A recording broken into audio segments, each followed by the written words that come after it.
जय हिंद, नमस्कार। स्वागत आप सभी दोस्तों का आज के इस महा मैराथन सीरीज में। दोस्तों आज हम बात करेंगे इस सीरीज के थर्ड पार्ट के ऊपर और आज का हमारा मुद्दा होगा, जितने भी मानवाधिकार से संबंधित मुद्दे होंगे उनको हम प्रश्नों के माध्यम से देखेंगे। तो चलिए दोस्तों आज के क्लास को शुरू करते हैं। देखिए, मानवाधिकार संबंधित जितने, चाहे वो स्टैटिक पोर्शन हो या डायनेमिक पोर्शन हो, अब इस सेशन के दौरान हम कंप्लीट कर लेंगे। अब इसको देखिए, पहले क्वेश्चन को।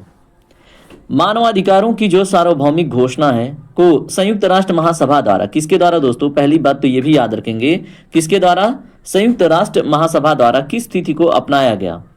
अब आपके सामने 2 सेकंड का समय है, आंसर कीजिए दोस्तों। इसका राइट आंसर है 10 दिसंबर 1948 को। और देखिए 10 दिसंबर को ही मानवाधिकार दिवस मनाया जाता है। आपको ये डेट अपने दिमाग में छाप के रखिए, बहुत इंपॉर्टेंट क्वेश्चन बनता है। प्रश्न नंबर दूसरा देखिए आपसे क्या है। मानवाधिकारों की जो सार्वभौमिक घोषणा है के दस्तावेज में कुल कितने अनुच्छेद शामिल हैं, बताइए। इसका जो राइट आंसर है दोस्तों वो है ऑप्शन बी, अनुच्छेद कितने हैं, टोटल 30, याद रखिएगा। चलिए अगला प्रश्न क्या है। संयुक्त राष्ट्र जो मानवाधिकार परिषद है उसका मुख्यालय कहां पर स्थित है। इसका राइट आंसर है दोस्तों ऑप्शन सी, जिनेवा स्विट्जरलैंड में। ऑप्शन सी आपका करेक्ट होगा। प्रश्न नंबर 4 देखिए क्या है। भारत में राष्ट्रीय मानवाधिकार आयोग यानी कि नेशनल ह्यूमन राइट कमीशन का जो औपचारिक गठन हुआ, ठीक है, ये किस तिथि को हुआ था। इसका राइट आंसर है दोस्तों आपका 12 अक्टूबर 1993 को। और ये डेट बहुत इंपॉर्टेंट हो जाता है आपके एग्जाम के लिए, ठीक है, और ये कई बार पूछा गया है, आपको दिख रहा है। देखिए नीचे किस एग्जाम में कौन सा क्वेश्चन पूछा गया है वो टैग किया गया है। राष्ट्रीय मानवाधिकार आयोग की बात करें, इसके अध्यक्ष और सदस्यों का जो निर्धारित कार्यकाल होता है वो कितना होता है। तो दोस्तों क्वेश्चन नंबर 5 का राइट आंसर है ऑप्शन सी, 3 वर्ष या 70 वर्ष की आयु तक, ठीक है। क्वेश्चन नंबर 6 देखिए क्या है। नेशनल ह्यूमन राइट कमीशन के अध्यक्ष की नियुक्ति करने वाली जो चयन समिति है, निम्नलिखित में से कौन उसमें शामिल नहीं होता है। Very very important question. तो दोस्तों इसका राइट आंसर है, इसमें भारत के राष्ट्रपति शामिल नहीं होते हैं, बाकी प्रधानमंत्री होते हैं, लोकसभा के अध्यक्ष होते हैं और विपक्ष का नेता भी सम्मिलित होता है, ठीक है। अगला प्रश्न देखिए आपसे क्या है। मानवाधिकारों के लिए कार्य करने वाली संस्था एमनेस्टी इंटरनेशनल जिसको हम कहते हैं, इसका मुख्यालय कहां पर स्थित है। वेरी वेरी इंपॉर्टेंट क्वेश्चन दोस्तों, बहुत बार पूछा जाता है ये। इसका राइट आंसर है आपका लंदन यूके में, ठीक है, याद रखेंगे तो एग्जाम में आप करके आएंगे। क्वेश्चन नंबर 8 देखिए क्या है आपसे। अंतर्राष्ट्रीय आपराधिक न्यायालय, ठीक है, इंटरनेशनल क्रिमिनल कोर्ट की स्थापना किस वर्ष हुई थी, बताइए। इसका राइट आंसर है दोस्तों आपका ऑप्शन नंबर सी, 2002 में। और आप ये ईयर ना दिमाग में छाप लीजिए, देखिए यूजीसी नेट में, यूपीपीएससी सीडीएस के एग्जाम में, ठीक है। तो जितने प्रश्न हैं देखिए टॉप 50 तक तो आपको देखने को मिलेगा पूछे हुए प्रश्न, उसके बाद मॉडल क्वेश्चन देखेंगे, ठीक है। भारत ने बाल अधिकारों पर कन्वेंशन, जिसको हम सियासी कहते हैं, पर किस वर्ष पर हस्ताक्षर किए थे। दोस्तों क्वेश्चन नंबर 9 का राइट आंसर है ऑप्शन सी, 1992 में, ठीक है। तो याद रखेंगे भारत ने बाल अधिकारों पर कन्वेंशन पर जो हस्ताक्षर किया तो दोस्तों 1992 में, ठीक है। तो याद रखेंगे, एग्जाम में प्रश्न करके आएंगे। दोस्तों क्वेश्चन नंबर 10 देखिए क्या है आपसे। किस अंतर्राष्ट्रीय संधि को अक्सर महिलाओं के अधिकारों का विधेयक यानी कि bill of rights for women कहा जाता है। वेरी वेरी इंपॉर्टेंट क्वेश्चन है दोस्तों, इसमें right answer option B, CEDAW को। अब इसका फुल फॉर्म जानना जरूरी है, मैं बोलता हूं ध्यान से सुनिएगा। तो इसका फुल फॉर्म है convention on the elimination of all forms of discrimination against women, ठीक है। तो ये इसका फुल फॉर्म है, मैं फिर से बोल दूं, convention on the elimination of all forms of discrimination against women, यानी महिलाओं के खिलाफ भेदभाव के उन्मूलन पर कन्वेंशन, ठीक है। तो ये इसका फुल फॉर्म था, याद रखिएगा। क्वेश्चन नंबर 11 देखिए क्या है आपसे। प्रश्न है UDHR का जो अनुच्छेद 21 है मुख्य रूप से निम्नलिखित में से किससे संबंधित है, बताइए। सबसे पहले तो UDHR का अगर फुल फॉर्म आपको नहीं पता तो यही आपको मतलब परेशान करेगा। तो इसका फुल फॉर्म क्या है, universal declaration of human rights, ठीक है। तो ये भी आप याद रखिएगा। अब क्वेश्चन नंबर 11 का राइट आंसर क्या होगा आप मुझे कमेंट करके बताइए। क्वेश्चन नंबर 11 का राइट आंसर है दोस्तों ऑप्शन सी, लोक सेवाओं और चुनाव में भाग लेने का अधिकार, ठीक है। तो ये universal declaration of human rights का जो अनुच्छेद 21 है, ये आपके कॉन्स्टिट्यूशन का इससे हटके है, ठीक है। तो लोक सेवाओं और चुनाव में भाग लेने का अधिकार है, याद रखिएगा। उसके बाद क्या है अगला प्रश्न, बाल अधिकारों पर जो संयुक्त राष्ट्र कन्वेंशन है उसको महासभा द्वारा किस वर्ष अपनाया गया था? तो दोस्तों इसका राइट आंसर क्या होगा? इसका राइट आंसर है 1989 में, ठीक है। तो बाल अधिकारों पर संयुक्त राष्ट्र कन्वेंशन को महासभा द्वारा 1989 में एक्सेप्ट किया गया था, आपको पता होना चाहिए। अगला प्रश्न, महिलाओं के विरुद्ध भेदभाव के उन्मूलन की संधि, ठीक है, यही हमने जो देखा था, को महासभा द्वारा किस वर्ष अपनाया गया था? क्वेश्चन नंबर 13 का राइट आंसर क्या होगा? ऑप्शन बी, कब? 1979 में, ठीक है। तो 1979 यानी 1979 में इसको एक्सेप्ट किया गया था, इस सम्मेलन या इस संधि को, ठीक है। अगला प्रश्न देखिए क्या है, संयुक्त राष्ट्र मानवाधिकार परिषद United nation human right commission में कुल सदस्य देश, ठीक है, कितने हैं बताइए? तो इसका राइट आंसर क्या होगा? ऑप्शन सी, 47 देश, याद रखिएगा। क्वेश्चन नंबर 15 देखिए क्या है, किस वर्ष को मानव अधिकारों का अंतर्राष्ट्रीय वर्ष घोषित किया गया था? दोस्तों क्वेश्चन नंबर 15 का राइट आंसर है ऑप्शन बी, 1968 में, ठीक है। तो 1968 को क्या घोषित किया गया था? मानव अधिकारों का अंतर्राष्ट्रीय वर्ष। वेरी वेरी इंपॉर्टेंट क्वेश्चन, ठीक है। अभी तक जितने प्रश्न आपने देखे हैं वो PYQ हैं, किसी न किसी एग्जाम में पूछे गए हैं, इसलिए आप इन्हें आत्मसात कीजिएगा, मन में बिठाइएगा, ठीक है। ह्यूमन राइट्स वॉच संगठन का जो मुख्यालय है वो कहाँ पर स्थित है? कई बार पूछा गया है। तो दोस्तों इसका राइट आंसर है आपका न्यूयॉर्क, अमेरिका में, ठीक है। और अभी तक अगर आपने वीडियो को लाइक नहीं किया है तो वीडियो को तुरंत लाइक कर लीजिए। मैं तो कहता हूँ जो ही आप वीडियो यानी GS फोकस फैमिली से रिलेटेड कोई भी कंटेंट देखें तुरंत लाइक करें, ठीक है। इससे क्या होता है, GS फोकस फैमिली के मेंबर यानी कि आपके ही सदस्यों का मोटिवेशन बढ़ता है, ठीक है। और अगर आप पहली बार आए हैं तो आप सब्सक्राइब करके जरूर GS फोकस फैमिली का पार्ट बनिएगा। आपको सारे PDF बिल्कुल फ्री में टेलीग्राम ग्रुप पे मिल जाते हैं। आपको सिर्फ क्या करना होता है, मतलब यहाँ पे कमेंट में PDF अपने नाम के साथ लिखना होता है, ठीक है। और इतनी बेहतर फैसिलिटी मुझे नहीं लगता कि आपको कहीं पे भी मिलेगी। बिल्कुल निश्चिंत हो जाइए आप, ठीक है, और जुड़िए GS फोकस फैमिली से। चलिए क्वेश्चन नंबर 17 देखते हैं। क्वेश्चन नंबर 17 में क्या है आपसे, भारत के राष्ट्रीय मानवाधिकार आयोग के प्रथम अध्यक्ष कौन थे? तो दोस्तों इसका जो राइट आंसर है वो है ऑप्शन बी, न्यायमूर्ति रंगनाथ मिश्र, ठीक है। तो भारत के राष्ट्रीय मानवाधिकार आयोग के प्रथम अध्यक्ष न्यायमूर्ति रंगनाथ मिश्र थे। आप याद रखेंगे, इनका नाम कई बार पूछा गया है, ठीक है। अगला प्रश्न क्या है, इसको ध्यान से पढ़ें। अगला प्रश्न आपसे है, महिलाओं के अधिकारों से संबंधित जो बीजिंग घोषणा है ये किस वर्ष आयोजित की गई थी? दोस्तों क्वेश्चन नंबर 18 का राइट आंसर है ऑप्शन सी, 1995 में, ठीक है। तो महिलाओं के अधिकारों से संबंधित जो बीजिंग डिक्लेरेशन है, बीजिंग घोषणा है, ये 1995 में की गई थी, ठीक है। क्वेश्चन नंबर 19 देखिए क्या है, universal declaration of human rights का जो अनुच्छेद 23 है ये मुख्य रूप से किससे संबंधित है? ठीक है, तो बताएं UDHR का जो अनुच्छेद 23 है किससे रिलेटेड है? क्वेश्चन नंबर 19 का राइट आंसर है दोस्तों काम पाने के अधिकार से रिलेटेड है। ठीक है, तो इसको इंडियन कॉन्स्टिट्यूशन के आर्टिकल से रिलेट करके नहीं देखेंगे।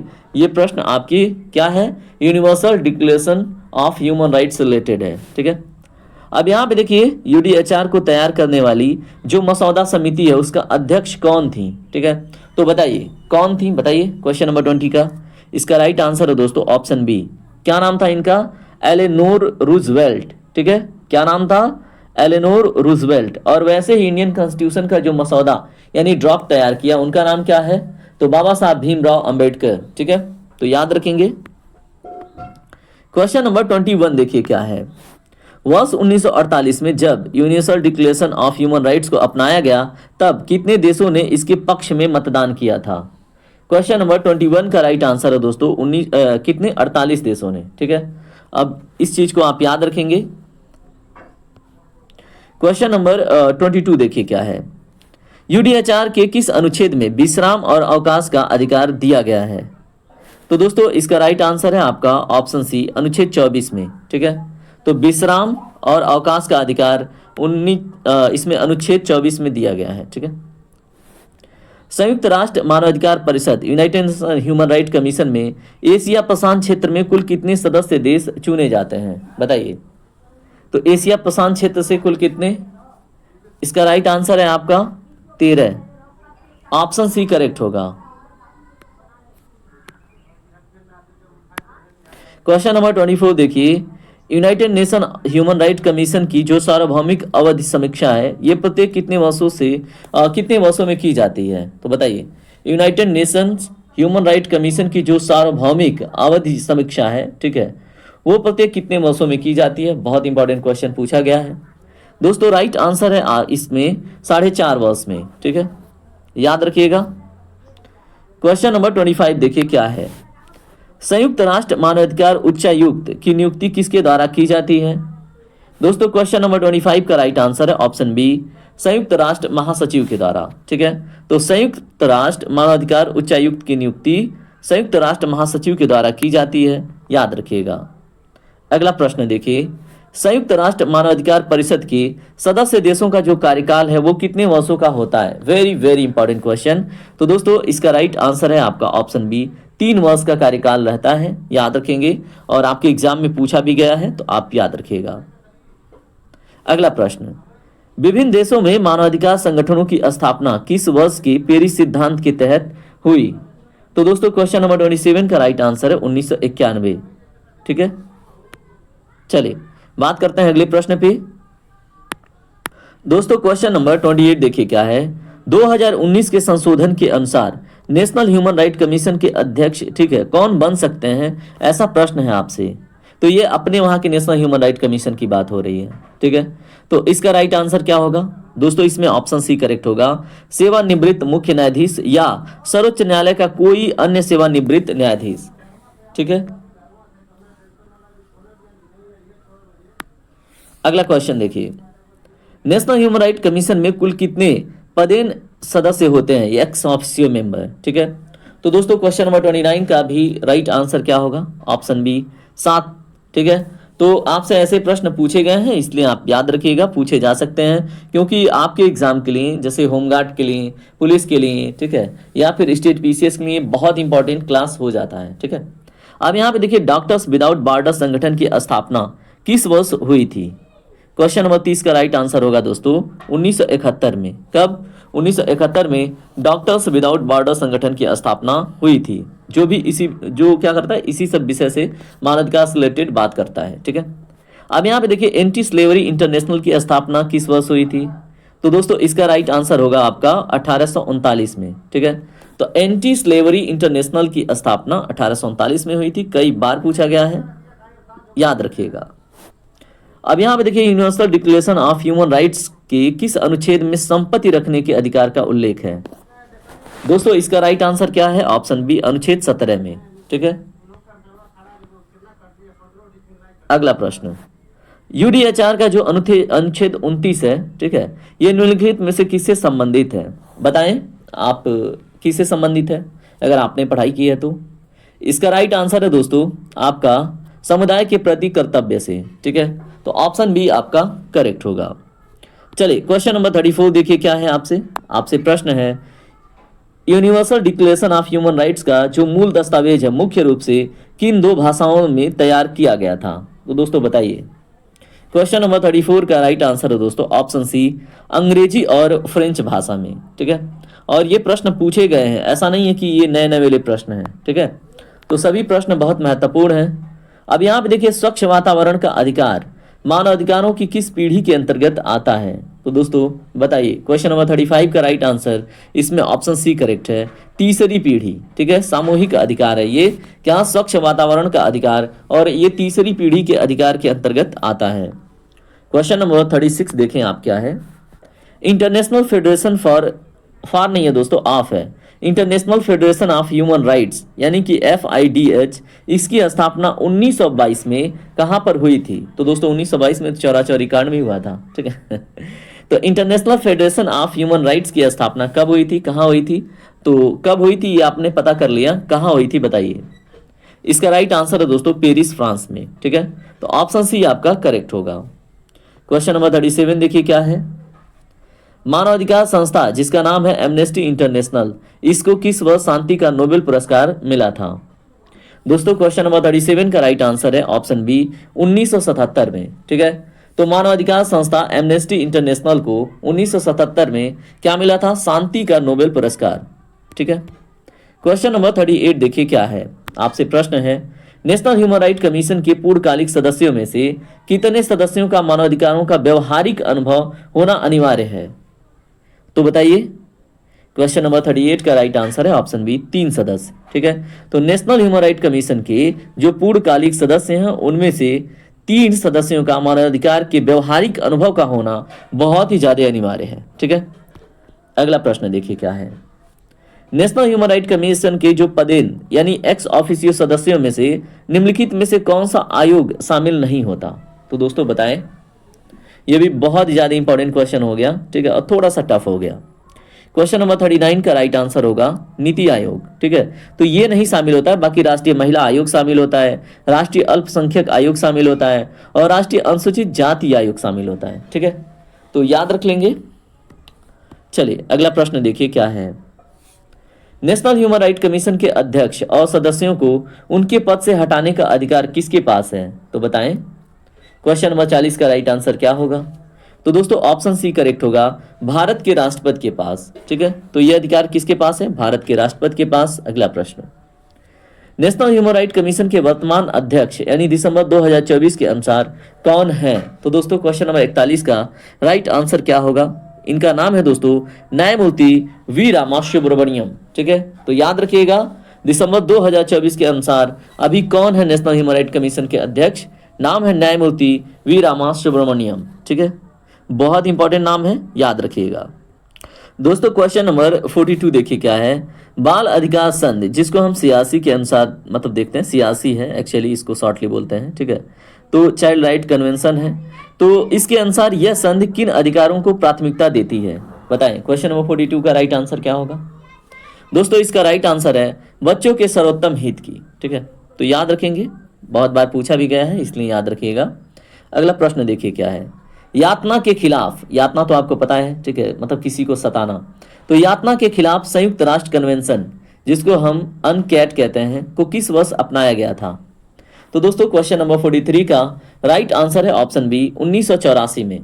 तो यातना के खिलाफ संयुक्त राष्ट्र कन्वेंशन 1984 में अपनाया गया था। और बहुत ही महत्वपूर्ण प्रश्न आपसे बनता है, यातना के खिलाफ कन्वेंशन किस वर्ष से लागू हुआ था? अपनाया गया अलग बात है, और किस वर्ष से लागू हुआ? तो दोस्तों लागू होता है ये 1987 में। ठीक है। अपनाया कब गया दोस्तों? आप बताइए। अभी मैंने आपको बताया अपनाया गया कब? 1984 में, और लागू हुआ 1987 में। ठीक है। यातना के खिलाफ। अगला प्रश्न, भारत ने यातना के खिलाफ कन्वेंशन पर किस वर्ष हस्ताक्षर किए थे? अब देखिए अलग अलग बातें हो रही हैं। अपनाया गया 84 में, लागू हुआ 87 में। अब भारत ने कब उसको मतलब उस पर हस्ताक्षर किए? तो दोस्तों क्वेश्चन नंबर 45 का राइट आंसर है ऑप्शन सी, कब? 1997 में। ठीक है। चलिए क्वेश्चन नंबर 46 देखिए क्या है आपसे प्रश्न है, अंतर्राष्ट्रीय अपराध न्यायालय यानी कि इंटरनेशनल क्रिमिनल कोर्ट की स्थापना किस सम्मेलन की सिफारिश पर की गई थी? दोस्तों क्वेश्चन नंबर 46 का राइट आंसर है ऑप्शन बी, वियना सम्मेलन 1993 की सिफारिश पर। ठीक है। और ये भी आपके लिए इंपॉर्टेंट क्वेश्चन बन जाता है। चलिए बात करते हैं क्वेश्चन नंबर 47 के ऊपर। इसको देखिए ध्यान से। आपसे प्रश्न है, मानवाधिकार संगठन ह्यूमन राइट्स वॉच का पूर्व नाम क्या था? बताएं। क्वेश्चन नंबर 47 का राइट आंसर है दोस्तों ऑप्शन बी, इसका नाम था हेलसिंकी वॉच। क्या था? हेलसिंकी वॉच था पहले ह्यूमन राइट्स वॉच का नाम। ठीक है। तो याद रखेंगे तो एग्जाम में क्वेश्चन करके आएंगे, नहीं याद रखेंगे ठीक है तो वही बात है कि पछतावा होगा फिर। ठीक है। अब यहाँ पे देखिए क्या है अगला question, universal declaration of human rights की को है एक्चुअली। ठीक है। तो universal declaration of human rights को पेरिस में किस विशिष्ट स्थान पर अपनाया गया था? तो दोस्तों इसका राइट आंसर क्या होगा? इसका राइट आंसर है पैलेस डी चैलोट। ठीक है। तो पैलेस डी चैलोट में इसको क्या किया गया था? अपनाया गया था। ठीक है। क्वेश्चन नंबर 49 देखिए क्या है आपसे प्रश्न है, यूडीएचआर का कौन सा अनुच्छेद दूसरे देश में शरण लेने के अधिकार से संबंधित है? दोस्तों क्वेश्चन नंबर 49 का राइट आंसर है ऑप्शन सी, अनुच्छेद 14। ठीक है। तो universal declaration of human rights का अनुच्छेद 14 जो है ये दूसरे देश में शरण लेने के अधिकार से संबंधित है। जैसे जिसमें जाते हैं ना रिफ्यूजी वगैरह, ठीक है, शरणार्थी जिनको कहते हैं, तो उनसे रिलेटेड यह अनुच्छेद हो जाता है। उसके बाद है यूडीएचआर के अनुच्छेद 12 में निम्नलिखित में से किस महत्वपूर्ण अधिकार का उल्लेख है? तो दोस्तों इसका राइट आंसर है निजता का अधिकार। जैसे हम आर्टिकल 21 में देखते हैं अपने कॉन्स्टिट्यूशन में, ठीक है, वैसे ही जब आप universal declaration of human rights की बात करते हैं तो उसमें अनुच्छेद 12 में निजता का अधिकार देखने को मिलता है, ठीक है। उसके बाद दोस्तों क्वेश्चन नंबर 51 देखिए क्या है आपसे। संयुक्त राष्ट्र मानवाधिकार परिषद की जो स्थापना है ये किस तिथि को हुई थी? Very very important question. तो बताएं आप इसका राइट आंसर क्या होगा? इसका राइट आंसर है दोस्तों 15 मार्च 2006 को, ठीक है। कब? 15 मार्च 2006 को। क्वेश्चन नंबर 52 देखिए। United nation human right commission में पूर्वी यूरोप के देशों के लिए कितनी सीटें आवंटित हैं? बताएं दोस्तों इसका राइट आंसर क्या होगा? इसका राइट आंसर है 6 सीटें, ठीक है। तो पूर्वी यूरोप के देशों के लिए 6 सीटें आवंटित हैं, याद रखिएगा। अगला प्रश्न देखिए। नेशनल ह्यूमन राइट कमीशन के अध्यक्ष या सदस्यों को कदाचार के आधार पर हटाने से पहले जांच किसके द्वारा की जाती है? दोस्तों क्वेश्चन नंबर 53 का राइट आंसर है ऑप्शन सी, सर्वोच्च न्यायालय के द्वारा, सुप्रीम कोर्ट के द्वारा, ठीक है। पता चले वहां पे इलेक्शन कमीशन आप ट्रिक करके आ रहे हो या फिर प्रेसिडेंट के द्वारा बनी कमेटी करके आ रहे हो, नहीं, सुप्रीम कोर्ट करता है, ठीक है। नागरिक और राजनीतिक अधिकारों पर अंतर्राष्ट्रीय संधि, जिसको हम ICCPR कहते हैं, कि निगरानी कौन सा निकाय करता है? Very very important question. तो दोस्तों क्वेश्चन नंबर 54 का राइट आंसर होगा ऑप्शन बी। कौन करता है? मानव अधिकार समिति, ह्यूमन राइट्स कमेटी, ठीक है। क्वेश्चन नंबर 55 देखें आपसे क्या है। आपसे प्रश्न है नेशनल ह्यूमन राइट कमीशन की जो वार्षिक रिपोर्ट है उसमें मुख्य रूप से क्या शामिल होता है? तो दोस्तों क्वेश्चन नंबर 55 का राइट आंसर है ऑप्शन बी, सरकार द्वारा की गई कार्यवाही और सिफारिशों को न मानने के कारण, ठीक है। किसमें शामिल होते हैं दोस्तों? नेशनल ह्यूमन राइट कमीशन की वार्षिक रिपोर्ट में मुख्य रूप से ये शामिल होते हैं, ठीक है। चलिए बात करते हैं अगले प्रश्न पे। अगला प्रश्न क्या है? राज्य मानवाधिकार आयोग के बारे में प्रश्न है। इसके अध्यक्ष और सदस्यों की नियुक्ति किसके द्वारा की जाती है? तो दोस्तों क्वेश्चन नंबर 56 का राइट आंसर है ऑप्शन बी, संबंधित राज्य के राज्यपाल के द्वारा, यानी कि गवर्नर के द्वारा, ठीक है। अगला प्रश्न है आपसे, राज्य मानवाधिकार आयोग के अध्यक्ष और सदस्यों को उनके पद से कौन हटा सकता है? तो दोस्तों बताएं। 57 का राइट आंसर है दोस्तों ऑप्शन सी, भारत के राष्ट्रपति हटा सकते हैं। वेरी वेरी इंपॉर्टेंट क्वेश्चन आपसे बन जाता है। क्वेश्चन नंबर 58 देखें क्या है। महिलाओं के विरुद्ध भेदभाव के उन्मूलन की संधि को किस वर्ष से लागू किया गया था? तो दोस्तों क्वेश्चन नंबर 58 का राइट आंसर है ऑप्शन बी, 1981 से लागू किया गया था, ठीक है। इसको हम क्या कहते हैं दोस्तों? आप CEDAW का फुल फॉर्म कमेंट कीजिए, क्योंकि मैंने 2 बार बता दिया आपको, ठीक है। संयुक्त राष्ट्र का जो मानवाधिकार उच्चायुक्त है, ये जो पद है ये किस सम्मेलन के दौरान स्थापित किया गया था? तो बताएं। मानवाधिकार उच्चायुक्त, ठीक है। तो बताएं क्वेश्चन नंबर 59 का राइट आंसर क्या होगा? तो दोस्तों इसका राइट आंसर है 1993 में वियना सम्मेलन 1993 में मानवाधिकार उच्चायुक्त का जो पद है वो स्वीकार किया गया था, ठीक है, या स्थापित किया गया था। क्वेश्चन नंबर 60 देखिए क्या है आपसे प्रश्न है, भारत का जो राष्ट्रीय मानवाधिकार आयोग है, नेशनल ह्यूमन राइट कमीशन, ये किस प्रकार का निकाय है? तो बताएं। स्टैटिक पोर्शन का क्वेश्चन हो गया दोस्तों। राइट आंसर है ये वैधानिक निकाय, स्टैच्यूटरी बॉडी है, ठीक है। ये कॉन्स्टिट्यूशनल बॉडी नहीं है, इसको एक एक्ट के माध्यम से बनाया गया है। अगला प्रश्न देखें आपसे क्या है। संयुक्त राष्ट्र मानवाधिकार परिषद में अफ्रीकी क्षेत्र, ठीक है, अफ्रीका क्षेत्र के लिए कितनी सीटें आवंटित हैं? तो दोस्तों क्वेश्चन नंबर 61 का राइट आंसर है आपका ऑप्शन सी, 13 सीटें। कितनी? 13। क्वेश्चन नंबर 62 देखिए क्या है। नागरिक और राजनीतिक अधिकारों के कन्वेंशन को किस पीढ़ी के अधिकार के रूप में जाना जाता है? तो दोस्तों क्वेश्चन नंबर 62 का राइट आंसर है ऑप्शन ए, प्रथम पीढ़ी, ठीक है। तो नागरिक और राजनीतिक अधिकारों के कन्वेंशन को प्रथम पीढ़ी के अधिकार के रूप में जाना जाता है, और बहुत ही महत्वपूर्ण प्रश्न आपके एग्जाम में यहाँ से बन जाता है। अगला प्रश्न क्या है। तेहरान में आयोजित मानवाधिकारों के पहले सम्मेलन 1968 के दौरान किस घोषणा को अपनाया गया था?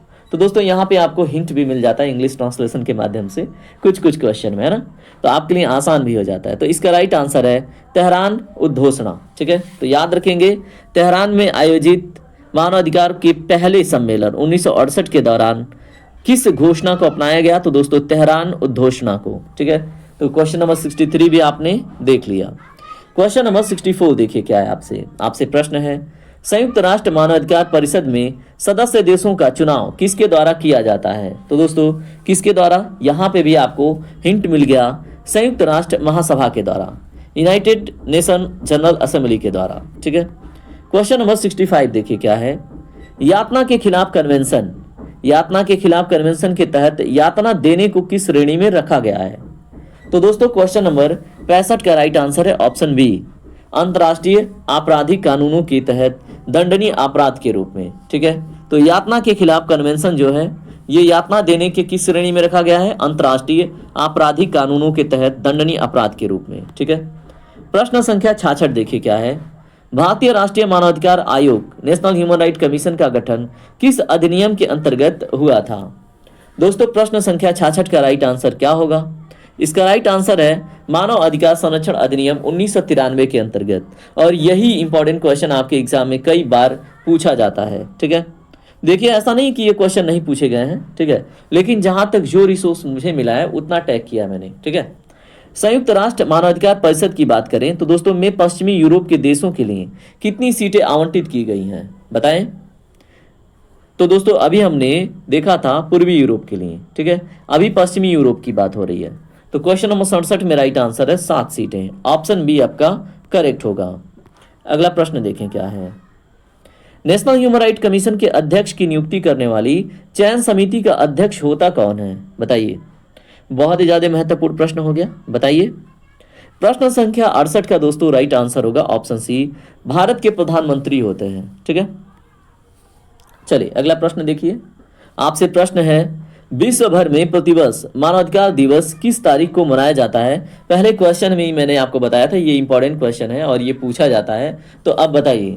तो दोस्तों 10 दिसंबर को, क्योंकि 10 दिसंबर 1948 को क्या हुआ था? तो यूएनएचआरसी का गठन हुआ था या जनरल असेंबली का गठन हुआ था? बताइए। अगला प्रश्न है, यूडीएचआर का अनुच्छेद 4 मुख्य रूप से किससे संबंधित है? तो दोस्तों बताइए। क्वेश्चन नंबर 70 का राइट आंसर है दोस्तों, गुलामी से मुक्ति यानी फ्रीडम ऑफ स्लेवरी से रिलेटेड बात करता है अनुच्छेद 4। ठीक है, चलिए क्वेश्चन नंबर 71 देखिए क्या है आपसे। Universal declaration of human rights के अनुसार शिक्षा का जो अधिकार है ये किस अनुच्छेद में वर्णित है? दोस्तों इसका जो राइट आंसर है वो है आपका अनुच्छेद 26, ऑप्शन सी आपका करेक्ट होगा। क्वेश्चन नंबर 72 देखिए क्या है। ह्यूमन राइट्स वॉच ये किस प्रकार का संगठन है? अभी हमने देखा था ना, पहले इसका नाम क्या था? कमेंट कीजिए दोबारा से। क्वेश्चन नंबर 72 का राइट आंसर है दोस्तों, ये एक गैर सरकारी संगठन है। ठीक है, जिसको हम एनजीओ कहते हैं। चलिए, कई बार प्रश्न बनता है और आप याद रखेंगे। भारत में मानवाधिकारों की रक्षा के लिए सशस्त्र बलों से संबंधित मामलों में जैसे एनएचआरसी की जो शक्तियां वो कैसी हैं? अगर बात करें हम सीमा सुरक्षा बल, सशस्त्र बल, उनके मामले में, तो दोस्तों यहाँ पे राइट आंसर होता है सीमित है, केवल सिफारिश की प्रकृति हो जाती है सशस्त्र बलों के संबंध में। ठीक है, अगला प्रश्न देखिए क्या है। नेशनल ह्यूमन राइट कमीशन का अध्यक्ष या सदस्य बनने के लिए अधिकतम आयु सीमा क्या है? इसका राइट आंसर है दोस्तों 70 वर्ष, ऑप्शन सी आपका करेक्ट होगा। ठीक है, चलिए क्वेश्चन नंबर 75 देखिए क्या है आपसे प्रश्न है, वियना घोषणा और कार्य योजना, ठीक है, वियना डिक्लेरेशन किस वर्ष अपनाई गई थी? तो दोस्तों क्वेश्चन नंबर 75 का राइट आंसर है 1993 में। कब? 1993 में वियना घोषणा और कार्य योजना को अपनाया गया था। Very very important question. ठीक है, क्वेश्चन नंबर 76 देखिए। एमनेस्टी इंटरनेशनल को उसकी मानवाधिकार गतिविधियों के लिए किस वर्ष नोबेल शांति पुरस्कार प्रदान किया गया था? तो दोस्तों ये भी बहुत महत्वपूर्ण प्रश्न आपके एग्जाम में पूछा जाता है। 1977 इसमें राइट आंसर हो जाता है। ठीक है, तो एमनेस्टी इंटरनेशनल को 1977 में किसके लिए दोस्तों? मानवाधिकार गतिविधियों के लिए क्या मिला था? नोबेल शांति पुरस्कार। ठीक है, किसको? एमनेस्टी इंटरनेशनल को। अगला प्रश्न देखिए क्या है। नेशनल ह्यूमन राइट कमीशन में कितने पूर्णकालिक सदस्य होते हैं? क्वेश्चन नंबर 77 का राइट आंसर है दोस्तों 5 सदस्य। पूर्णकालिक सदस्य कितने होते हैं? 5 सदस्य। याद रख लेंगे, एग्जाम में प्रश्न करके आएंगे। क्वेश्चन नंबर 78 देखिए क्या है आपसे। बाल अधिकारों के कन्वेंशन की बात हो रही है, में कार्यान्वयन के लिए कौन सी समिति जिम्मेदार है? तो दोस्तों क्वेश्चन नंबर 78 का राइट आंसर है ऑप्शन बी, बाल अधिकार समिति, committee on the rights of child. ठीक है, तो बाल अधिकारों के कन्वेंशन के कार्यान्वयन के लिए कौन सी समिति जिम्मेदार है? बाल अधिकार समिति। आप वहां पे कुछ और दे दिया बाल जोड़ के, तो फिर आप कंफ्यूज नहीं होंगे। अगला प्रश्न, मानवाधिकारों की दूसरी पीढ़ी में कौन से अधिकार शामिल हैं? तो दोस्तों बताएं। क्वेश्चन नंबर 79 का राइट आंसर है ऑप्शन बी। ठीक है, यानी कि आर्थिक, सामाजिक और सांस्कृतिक अधिकार। ठीक है, तो मानवाधिकारों की दूसरी पीढ़ी में आर्थिक, सामाजिक और सांस्कृतिक अधिकार शामिल हैं। क्वेश्चन नंबर 80 देखिए क्या है आपसे प्रश्न है, क्या नेशनल ह्यूमन राइट कमीशन किसी ऐसी घटना की जांच कर सकता है जिसे घटित हुए 1 वर्ष से अधिक समय हो गया हो? तो बताइए क्या कर सकता है? तो दोस्तों नहीं कर सकता। जांच के लिए जो समय सीमा है, ठीक है, वो 1 वर्ष के भीतर का समय सीमा होना चाहिए। ठीक है, तो इस तरह से हमने 80 महत्वपूर्ण प्रश्न जो मानवाधिकार से बनने वाले थे, ठीक है, वो हमने देख लिए। ठीक है, और बाकी मिक्स्ड जो टेस्ट है जिसमें हम 100 प्रश्न देखते हैं, बचे कुछ अगर इंपॉर्टेंट टॉपिक आते हैं उसमें हम देख लेते हैं। बाकी आज की क्लास यहीं पे कंप्लीट होती है। पीडीएफ के लिए आप टेलीग्राम ग्रुप ज्वाइन कीजिएगा और जीएस फोकस फैमिली का मेंबर जरूर बन जाइए। ठीक है, सब्सक्राइब करके, और रेगुलर आपको फुल मॉक टेस्ट मिलता है, बहुत सारी चीज़ें आपको मिलती हैं यहाँ से। ठीक है, और वो चीज़ें आपको हमेशा पोस्ट आप चेक करेंगे, क्या आने वाला है, क्या हो रहा है, क्या लाने की तैयारी है, वो सब कुछ मैं पहले ही डिक्लेयर कर देता हूँ। तो दोस्तों चलिए आज की क्लास को यहीं पे कंप्लीट करते हैं। जय हिंद, जय भारत, आपका दिन शुभ हो।